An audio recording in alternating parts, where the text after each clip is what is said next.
itu. Dan juga nanti di newsletternya selain e-sertifikat, teman-teman akan dapat kupon ya, yang nantinya kupon itu bisa teman-teman gunakan untuk enroll di platform kami. Seperti itu. Saya persilakan langsung ke Mas Ignas. Monggo, Mas. Oke. Terima kasih sebelumnya Mas Abdul atas pembukaannya. Selamat pagi semuanya. Assalamualaikum. E-sertifikat, teman-teman akan dapat kupon ya, yang nantinya kupon Terima itu kasih bisa sebelumnya teman-teman juga gunakan untuk enroll dengan di Pegawai platform kami. Digital udah ngajak Seperti saya itu. sebagai Saya persilakan langsung speaker ke Mas di Ignas. Monggo, Mas. webinar ini. Terima kasih sebelumnya Mas Abdul. Materi cukup menarik sih apa yang ditawarin. Apa nanti saya bawakan. Terima kasih sebelumnya Mas Abdul. Diharapkan juga teman-teman ternya ini weekend. Selamat pagi semuanya. Pagi banget mungkin masih pada ngantuk. E-sertifikat, teman-teman akan dapat kupon ya, yang nantinya kupon itu bisa teman-teman gunakan untuk enroll di platform kami. Chat aja udah ngajak saya sebagai Saya persilakan langsung ke Mas Ignas. Monggo, Mas. Menarik bisa ditanyakan webinar ini kayak gitu sih. Oke, mungkin saya langsung aja. Sebentar saya share dulu.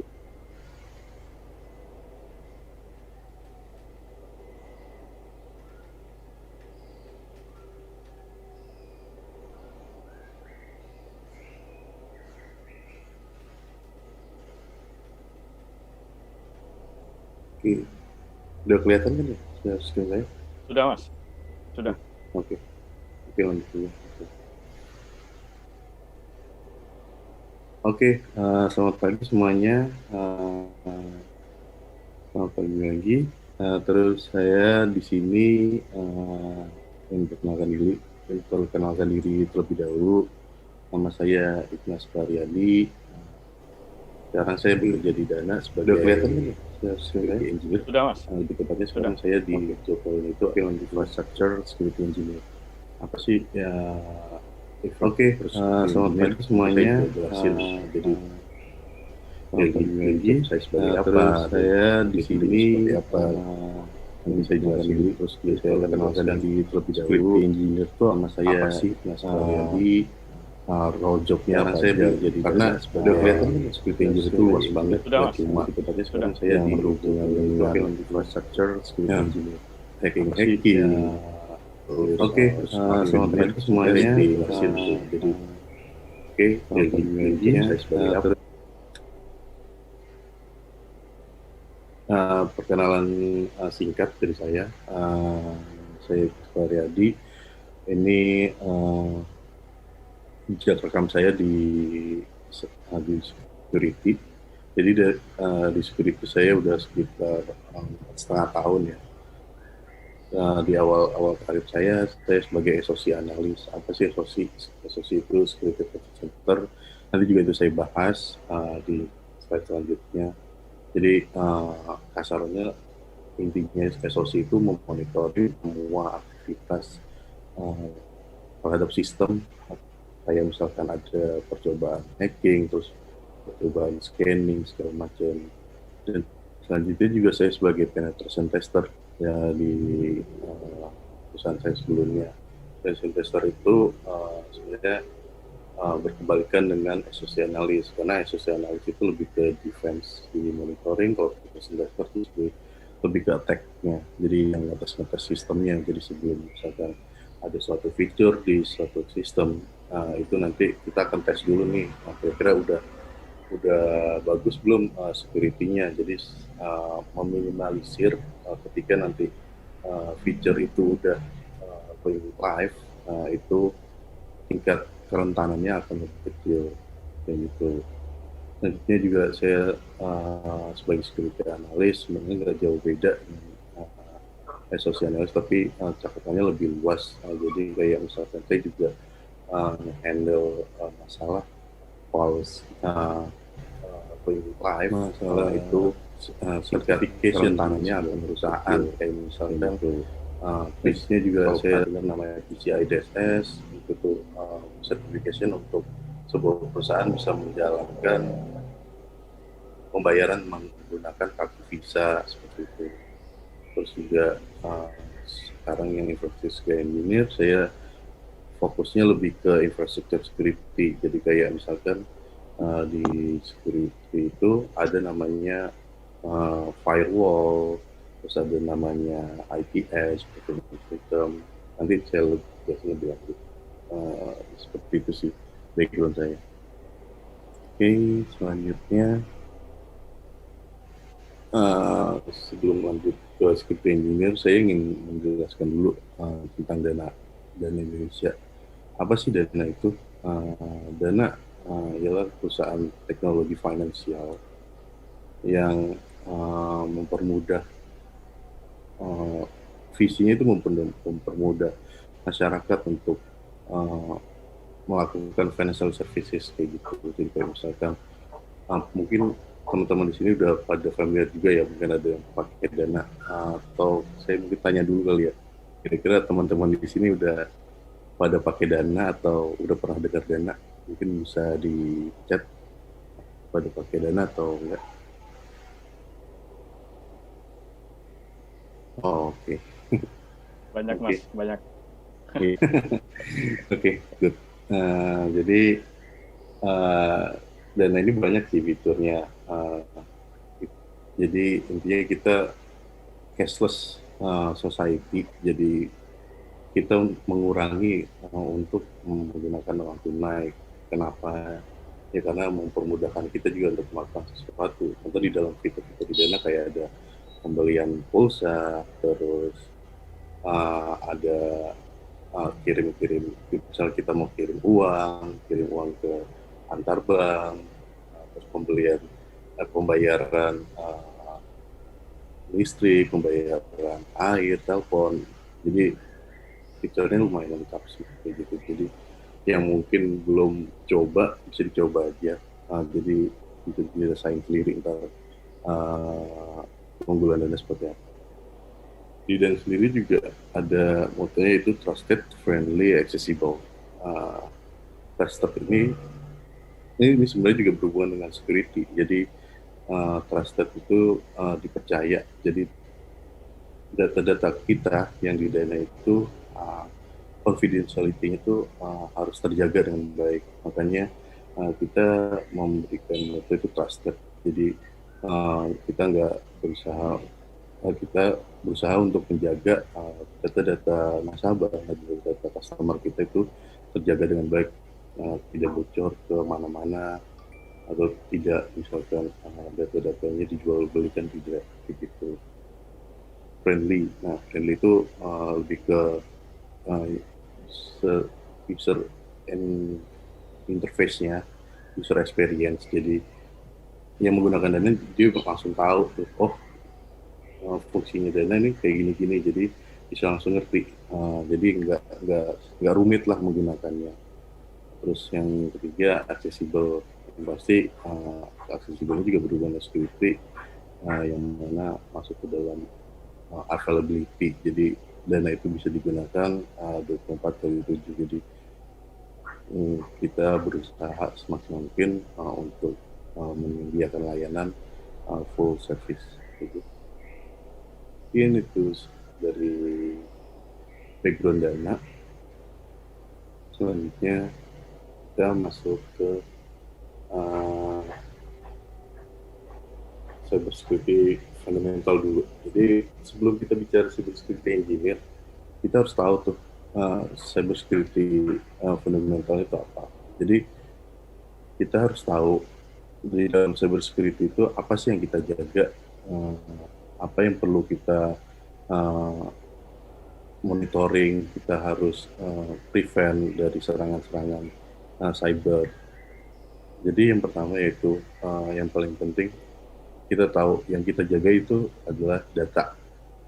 Nah, data-data ini kita harus benar-benar tahu data-data apa aja sih yang harus kita jaga. Kayak misalkan kalau di dana ada namanya ada nomor telepon, terus ada nomor KTP, terus nanti ada username sama passwordnya, PIN-nya. Nah itu tuh benar-benar kita harus jaga. Jadi sebelum tahu security engineer, ya kita harus tahu dulu sebagai security engineer kita harus tahu apa sih yang kita harus jaga begitu.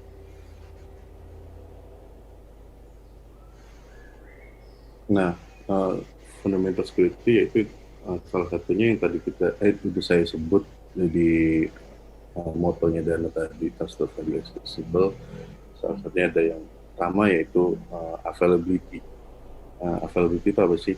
Jadi gimana sebuah data itu selalu bisa diakses ketika memang kita membutuhkannya. Jadi contoh kalau misalkan di Dana, ketika kita misalkan mau pembelian pulsa, tiba-tiba kok jadi nggak bisa, itu termasuk bisa jadi salah satu indikator misalkan si dananya ada kena hack kayak gitu misalkan.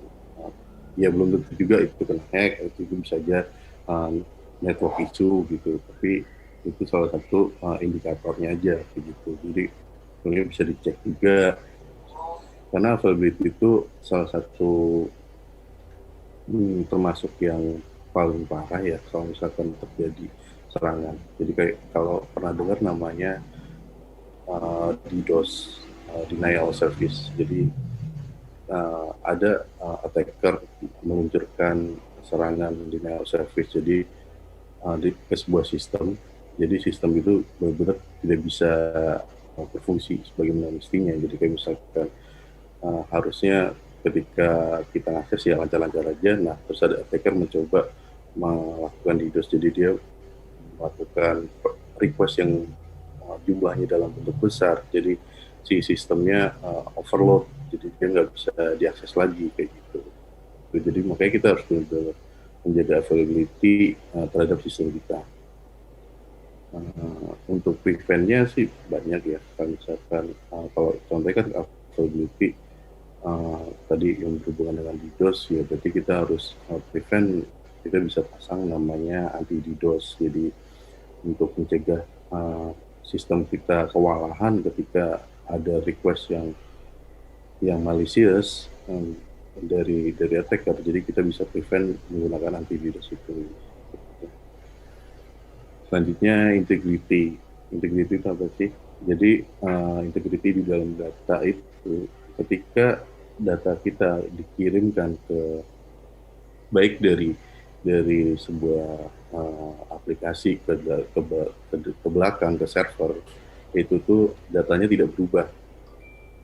Sebenarnya nggak cuma dari aplikasi server, misalkan kita email-emailan deh, ketika kita email ke seseorang, kita kan misalkan meng-attach sebuah file. Nah, di dalam file itu ada integritasnya. Jadi kita tahu ketika file yang kita terima itu benar-benar file yang dikirimkan dari awal. Jadi tidak berubah sama sekali. Karena ada beberapa attacker yang mencoba memanfaatkan kelemahan itu untuk merubah integriti dari suatu data. Jadi misalkan kita kirim file A, tapi tiba-tiba sampai di tujuan filenya berubah jadi B kayak gitu. Jadi informasi yang diberikan itu nggak sesuai dengan apa yang dikirimkan oleh pengirimnya. Nah, itu juga harus dijaga gitu. Terus selanjutnya confidentiality. Confidentiality itu kerahasiaan. Jadi kita harus tahu, kita tentuin juga data-data apa yang harusnya kita kita anggap sebagai confidential. Contoh yang tadi saya bilang, kayak misalkan nomor telepon, alamat kita, terus nama ibu kandung, nomor KTP, nomor paspor, terus password kita, PIN kita. Nah, itu kita harus benar-benar jaga juga, jangan sampai data-data itu misalkan bocor gitu, atau data-data tersebut diperjualbelikan ke orang lain, yang mana itu menjadi nanti security breach kayak gitu sih. Jadi kita harus benar-benar menjaga confidentiality data. Jadi dari sini harusnya kita udah paham cyber security itu fundamentalnya seperti apa. Gitu. Oke, selanjutnya.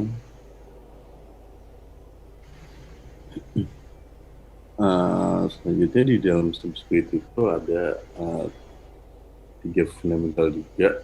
Yang pertama ada tiga: people, proses, dan teknologi. Nah, yang pertama itu people.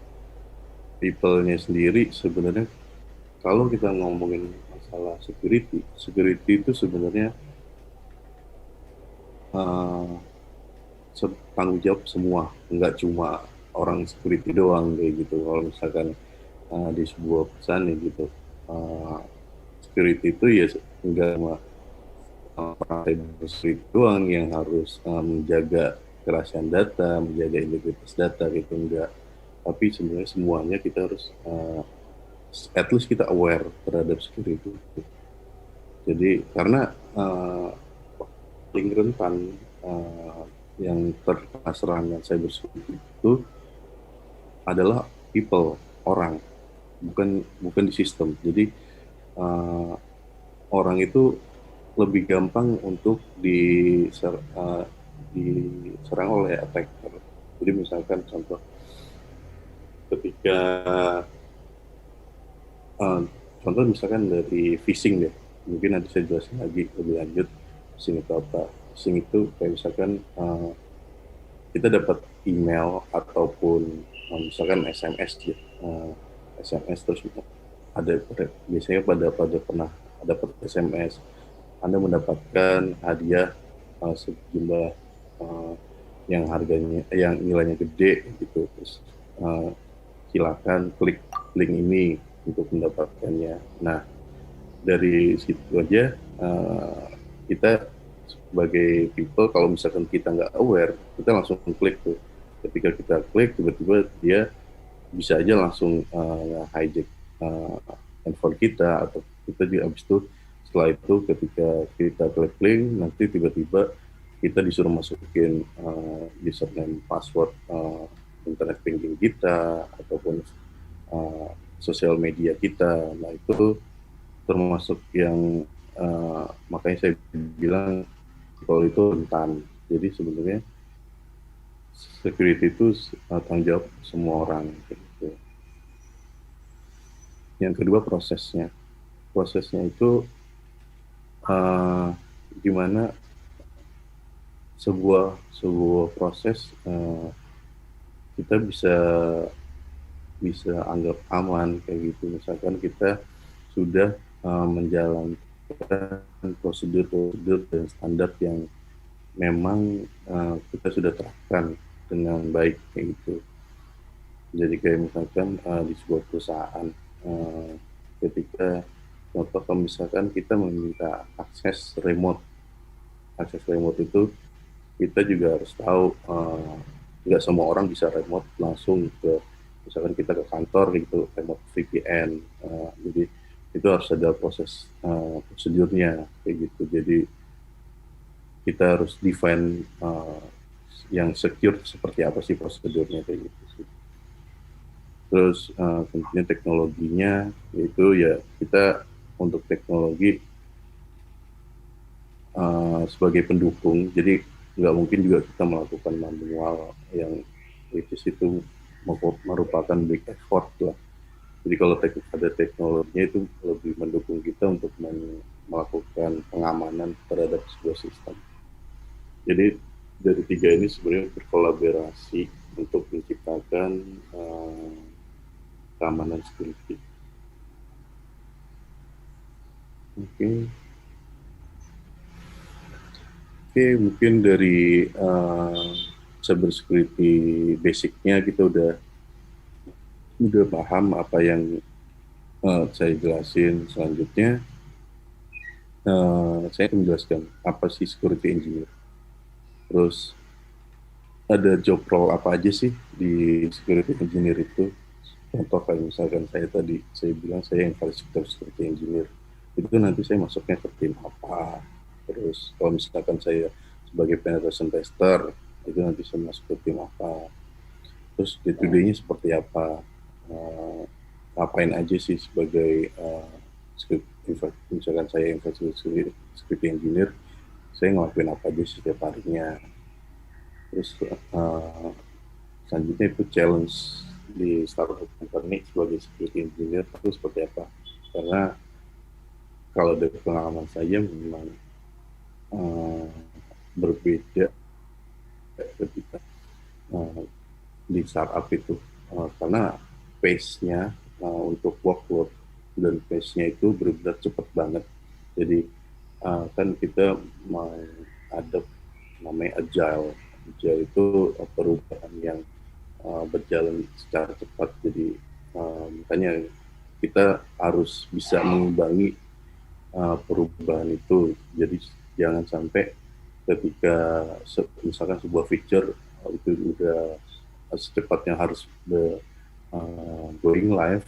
Nah, kita tuh harus juga mengimbangi dengan mengecek sistem keamanan seperti apa. Terus kita ketemu sebagai user engineer, apa aja sih yang kita harus pelajarin, nanti juga saya jelasin.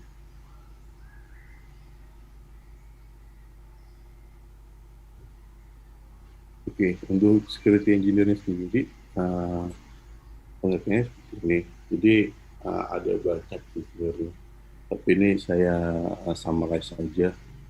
Yang pertama itu kita membuat plan dan mengimplementasikan security measurement-nya dulu. Jadi kayak misalnya kita harus buat semacam gap assessment. Jadi ketika kita kecemplung di dalam suatu perusahaan sebagai security engineer, kita harus tahu dulu uh, di dalam suatu perusahaan ini dia udah punya apa aja sih yang bisa mendukung untuk keamanannya dia. Misalkan contoh kayak misalkan tadi people-nya gimana, udah pada dikasih awareness atau belum semua people-nya, terus prosesnya seperti apa, prosedurnya udah jalan kah atau belum. Terus yang ketiga yaitu teknologinya. Ketika kita lihat teknologinya masih ada yang kurang atau uh, udah ada tapi belum dicun atau belum, kayak gitu sih. Terus sebagai security engineer juga kita biasanya melakukan troubleshooting kalau misalkan ada security incident, security problem. Terus kita juga uh, harus responnya harus cepat. Jadi kalau misalkan contoh kita tahu nih dari monitoring kita ada suatu percobaan hacking, kita harus tahu insiden responnya seperti apa. Jadi kayak misalkan ketika ada percobaan hacking, langkah selanjutnya itu kita lakukan. Misalkan kita harus eskalasi atau kita pertama harus analisa dulu, kita harus tahu. Jadi makanya tadi itu saya bilang satu proses itu juga masuk di dalam situ. Jadi proses apa sih ketika ada insiden security gitu. Terus selanjutnya juga kita melakukan testing dan identifikasi kerentanan pada sistem.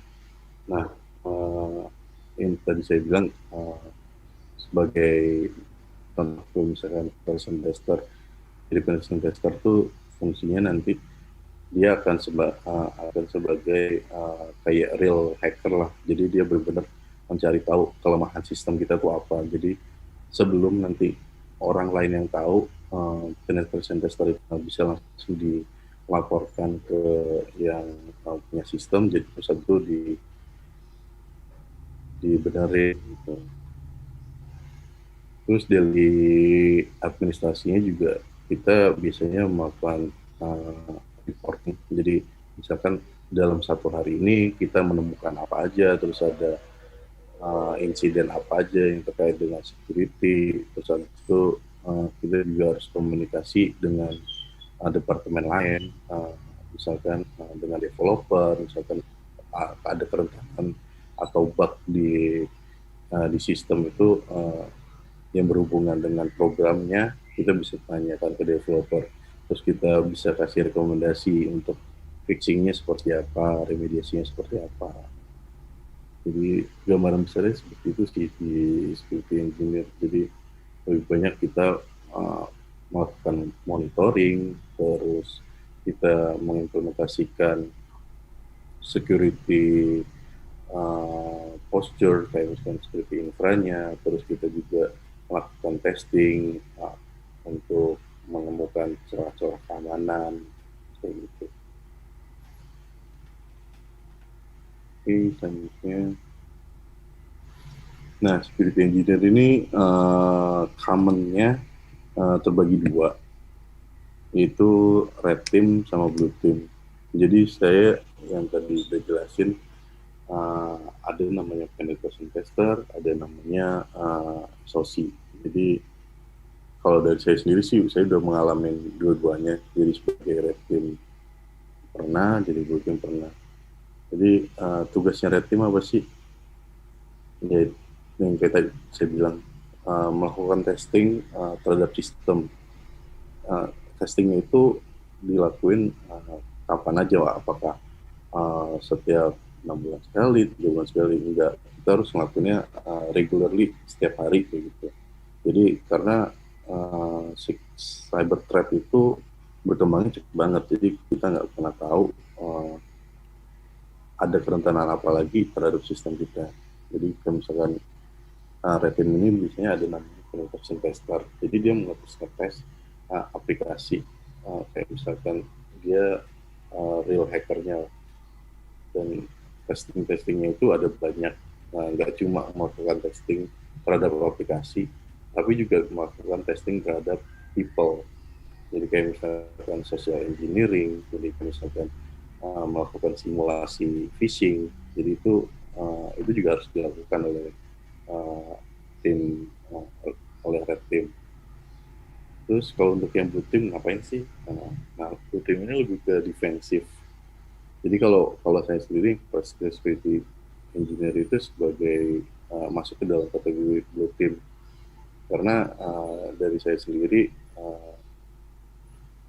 saya membuat atau memplanning, mendesain sebuah infrastruktur teknologi yang berkaitan dengan security. Jadi kayak misalkan teman-teman pernah dengar firewall, pernah dengar IPS, terus pernah dengar IDS, anti DDoS, web application firewall. Nah, itu dari itu jadi job saya. Jadi saya harus mengimplementasikan itu, terus juga harus melakukan tuning terhadap tools yang ada di setiap perangkat, kayak gitu, terus melakukan monitoring juga, kayak gitu. Nah, di Blue Team ini juga ada namanya SOC. SOC itu apa sih? Gambar besarnya yaitu kumpulan orang yang daily work-nya itu dia memonitoring ada namanya teknologi bernama SIEM. Nah, nanti saya jelaskan lebih lanjut SIEM itu apa. Jadi si SOC ini nanti dia monitoring tuh SIEM-nya. Jadi kalau misalkan ada aktivitas hacking, itu nanti dia bisa tahu, oh ini tuh serangannya dari mana sih, siapa yang ngelakuin, terus lokasinya di mana, terus yang diserang aplikasi apa, terus endpoint-nya kemana. Itu tugasnya Blue Team. Dia juga yang tadi saya bilang, dia harus melakukan insiden respon. Jadi ada prosesnya ketika nanti ketika dia monitoring dan terus ada insiden, dia langsung harus reportnya ke siapa sih, kayak gitu. Nah, red team dan blue team ini sebenarnya kalau di suatu perusahaan itu harus berkolaborasi ya. Jadi misalkan si red team melakukan testing. Nah, blue team ini tugasnya untuk mendeteksi. Misalkan si red teamnya melakukan testing, tapi blue teamnya ngecek di detection sistemnya nggak terdeteksi, ya berarti ada yang salah tuh dari blue teamnya. Dia mungkin harus configure lebih untuk tuning deteksi sistemnya, kayak gitu. Jadi juga kebalikannya ketika red team mau ngetes ternyata udah udah ke prevent oleh Blue Team, jadi Red Teamnya perlu effort lebih untuk ngelakuin testingnya. Jadi Red Team sama Blue Team di perusahaan uh, itu berkolaborasi sih.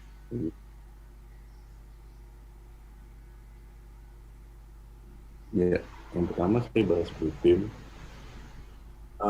Blue Team itu yang saya udah beritahu tadi, itu dia memprotek on perusahaan dari security threat. Tugasnya itu mendetek dan prevent. Jadi benar-benar full defensif lah. Jadi uh, dia harus tahu lebih dahulu ketika ada insiden security. Jadi misalkan ada percobaan hacking, percobaan scanning ke sistem perusahaan, dia harus tahu lebih dahulu. Jadi kalau misalkan ada percobaan scanning atau attack yang memang dirasa kok apa namanya tiba-tiba dia ke hack, tapi kok di monitoring sistemnya nggak ada nih. Nah, itu harus dicari tahu lagi nanti ada yang kurang kah di rulesnya, kok bisa sih attack-nya jebol tapi nggak kedetek dan nggak ke prevent kayak gitu. Jadi tugasnya Blue Team itu benar-benar defensif, jadi dia mendeteksi dan memprevent. Jadi jangan sampai serangan-serangan dari hacker kayak gitu bisa masuk ke sistem. Nah, di Blue Team ini ada apa aja ininya, role-nya. Salah satunya tentunya yaitu infrastructure security engineer yang yang uh, yang saya sebagai job role-nya di situ. Jadi infrastructure security engineer ini tugasnya ngapain aja sih? Yang sudah saya kasih tahu tadi, membangun security infrastructure untuk nge-prevent semua cyber attack kayak gitu. Jadi sebelum kita membuat kita mengimplementasikan security infrastructure, kita harus membuat planningnya dulu. Jadi yang tadi saya bilang ada namanya gap assessment. Jadi di dalam gap assessment itu kita lihat nih di dalam suatu perusahaan atau di dalam suatu sistem itu tuh apa aja sih yang belum diproteksi kayak gitu. Contoh misalkan di dalam suatu perusahaan dia sistemnya belum diproteksi oleh firewall. Firewall itu apa sih? Jadi firewallnya itu adalah perangkat security yang tugasnya untuk melakukan filtering traffic. Jadi traffic apa aja sih yang boleh masuk ke dalam sistem kita. Jadi dia bisa ngedeteksi, oh kalau traffic ini uh, di di deny kayak gitu. Jadi nggak boleh masuk ke dalam sistem karena dideteksi sebagai traffic yang berbahaya kayak gitu contohnya.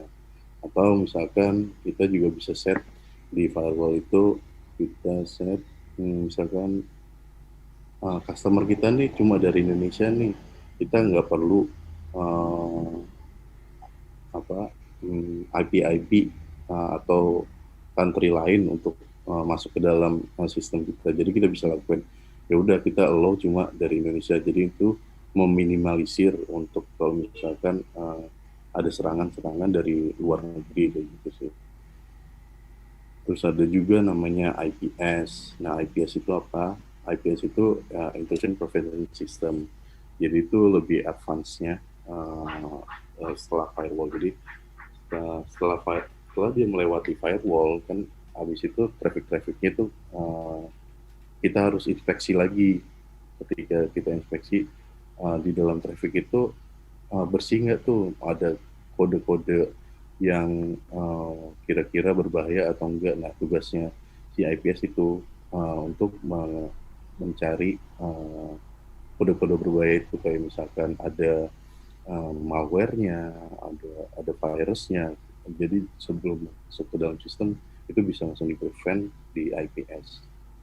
Nah, ada juga tadi saya bilang terkait dengan availability, itu kita bisa mengimplement. Kalau misalkan di perusahaan kita belum ada anti DDoS, ya kita bisa uh, bisa akses kalau misalkan oh perusahaan ini perlu anti DDoS, karena kalau misalkan tiba-tiba diserang oleh hacker dengan ngasih bandwidth yang tinggi dan itu tidak bisa diakses, jadinya bisnisnya tidak bisa berjalan kayak gitu.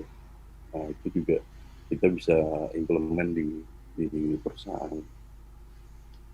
Day to day-nya ya kalau saya ya itu biasanya memonitoring, terus misalkan ya nggak harus dimonitoring, maksudnya ngeliatin laptop gitu setiap saat, enggak ya kan, kita bisa setting kayak misalkan threshold-nya ada alert gitu. Nah, itu bisa bisa kita kirimkan atau ke email atau ke chat. Jadi intinya kita aware lah kalau misalkan ada sesuatu kayak gitu sih. Terus saya juga ngelakuin apa aja, kayak misalkan nge-tuning lagi rules-nya, misalkan ada yang kurang atau ada yang namanya false positif, jadi uh, legit traffic yang dikira oleh si misalkan IPS itu berbahaya, nah itu harus di-exclude seperti itu. Oke, selanjutnya di Blue Team itu juga ada namanya SOC. Nah, SOC ini yang tadi saya bilang tugasnya dia itu memonitoring namanya SIEM. Nah, SIEM itu yaitu Security Information and Event Management. Jadi SIEM itu suatu sistem terpusat yang mana dia itu tugasnya menerima sebuah log. Mungkin pada belum paham log itu apa. Jadi log itu kayak sebuah catatan dari setiap sistem. Kayak misalkan di komputer kita nih, kalau misalkan di Windows mungkin bisa dicari namanya event viewer. Ya, event viewer. Nah, dari event viewer itu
misalkan dia seakan-akan IT helpdesk gitu misalkan, dan di dalam itu ada misalkan password Anda sudah expired, coba silakan ganti ke password yang baru, linknya ada di sini. Nah, nanti linknya itu mengarah ke sebuah halaman dan halamannya itu dibuat semirip mungkin, tapi kalau dilihat lebih lanjut kayak misalkan uh, emailnya, terus nanti websitenya itu URL-nya itu udah berbeda. Nah, kalau si people nggak aware terhadap security, ya dia pasti langsung masukin username dan passwordnya. Nah, itu masih untung yang melakukan penetration tester, jadi red team internal kayak gitu. Kalau misalkan itu kejadiannya dia nerima itu dari luar, itu sangat berbahaya, karena misalkan kita ngasih kredensial kita ke attacker melalui people yang nggak aware tadi. Jadi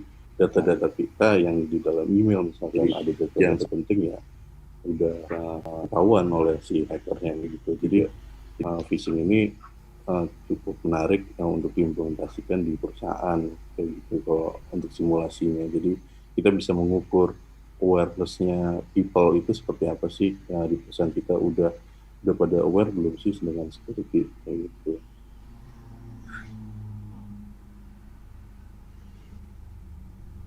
Nah, dan itu juga ada social engineering. Terus nggak jauh beda sih dengan phishing, cuma kalau phishing biasanya lebih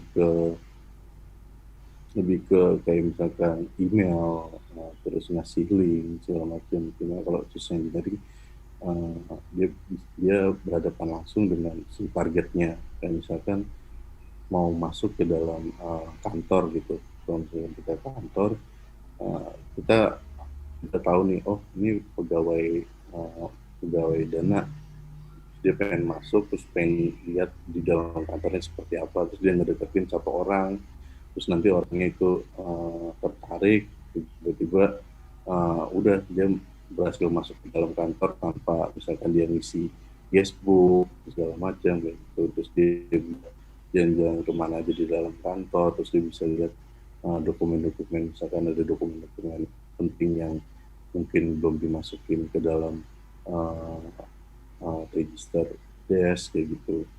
Jadi itu termasuk tugasnya si rating juga untuk melakukan social engineering kayak gitu. Jadi untuk mengukur awareness-nya karyawan. Nah, ini ada simple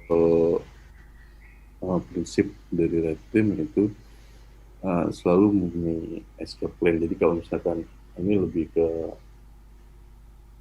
testing system. Jadi kalau misalkan kita udah mentok nih untuk ngetes sesuatu, ya kita harus cari cara lain gitu. Jadi jangan berpat berkutat dengan satu sistem itu aja. Bisa aja kan kita masuknya kayak tadi saya bilang, misalkan ke yang mail servernya yang rentan, tapi kita bisa masuk ke tempat lain. Nah itu selalu harus kita pikirin gitu. Terus kita juga harus berpikir simple, uh, jangan jangan buang-buang waktu di dalam suatu sistem yang memang kita sebenarnya udah yakin itu kayaknya susah untuk dijebol. Ya kita bisa coba cara lain untuk menjebol sistem itu dari tempat lain kayak gitu. Karena kadang-kadang hal-hal yang menurut kita kayaknya nggak mungkin yang kayak gini, ternyata itu berhasil kayak gitu. Nah, uh, hal-hal itu yang biasanya out of the box gitu. Kita nggak harus berkutat terus-terusan dengan yang kita tahu. Jadi kita harus cari tahu yang lain juga kayak gitu sih. Nah, selanjutnya itu GRC. Jadi kalau misalnya teman-teman di sini bilang, Mas, kalau saya sih nggak minat tuh kalau misalkan jadi uh, engineer. Saya pengen sukanya kayak ngurusin policy, ngurusin di perusahaan kayak gitu. Nah, ini cocok buat teman-teman. Jadi kayak misalkan teman-teman itu suka suka buat policy kayak gitu, buat mengetik segala macam, terus uh, berhubungan dengan compliance, kayak contoh tadi saya bilang ada di perusahaan itu ada namanya compliance PCI DSS, terus ada pernah dengar namanya ISO 27001. Nah itu teman-teman bisa belajar lebih lanjut di GRC ini. Jadi nggak nggak nggak melulu dengan yang engineer uh, technical. Nah di sini bisa mengasah uh, lebih ke compliance kayak gitu. Jadi di cybersecurity juga ada ada job role seperti ini. Mas Ignas, waktunya kurang 3 menit lagi ya. Oke, oke, Mas. Oke, sip. Oke, selanjutnya challenge-nya apa sih selama saya di startup company? Ya, yang pertama itu culture-nya di startup company itu, kalau teman-teman mau tahu, itu berbeda dengan corporate culture gitu, yang biasanya. Jadi di startup itu lebih ke result driven. Jadi teman-teman tuh yang dicari itu resultnya seperti apa, dan teman-teman di startup itu kreatif gitu. Jadi mereka bisa punya ide yang bermacam-macam, dan mereka benar-benar agile, jadi agility, jadi cepat banget untuk mengeluarkan ide-ide baru, dan kecepatan kerjanya juga cepat gitu. Jadi challenge-nya itu kita harus imbangin sih, karena kalau kita nggak imbangin dengan security, ya yang ada security-nya di nomor dua kan, dan ketika ada berhubungan cyber security threat kayak gitu, ya kita bakal kena gitu. Nah, key suksesnya itu communication, collaboration, sama precision. Jadi kita harus berkomunikasi dengan tim lain, misalkan ke developer, terus misalkan ke tim-tim engineer data center yang ngurusinnya, tim-tim sistem yang ngurusin sistem aplikasinya. Jadi benar-benar kita harus kolaborasi dengan mereka. Jadi jangan kalau misalkan kita ada temuan sesuatu, ya kita langsung lempar aja nih, ada temuan sesuatu, benerin begitu. Juga kita juga harus komunikasi dengan benar. Jadi kalau misalkan ada temuan, ya kita kasih tahu ini impactnya apa, mitigasinya apa, kira-kira untuk dibenerin seperti apa, begitu. Dan kita juga harus ada appreciate ke tim-tim lain. Jadi ketika vulnerability dan mereka melakukan fixing, ya kita appreciate mereka mau melakukan itu. Gitu. Nah, sebenarnya apa aja sih yang perlu dipelajarin itu di engineering itu basic, kayak tadi saya bilang, vulnerability kita harus tahu dulu, terus apa yang harus kita jaga sebagai security. Terus basic network itu juga penting, jadi kita tahu gimana cara sistem itu berjalan. Terus juga yang ketiga, always try new things. Jadi security engineer itu biasanya suka ngoprek, jadi ngetes sesuatu hal yang baru kayak gitu. Terus juga harus bisa menganalisa sesuatu. Terus yang terakhir juga sebenarnya nggak terlalu mandatory banget, tapi ini perlu juga untuk kita bisa tahu programming language, jadi untuk mengautomatisasi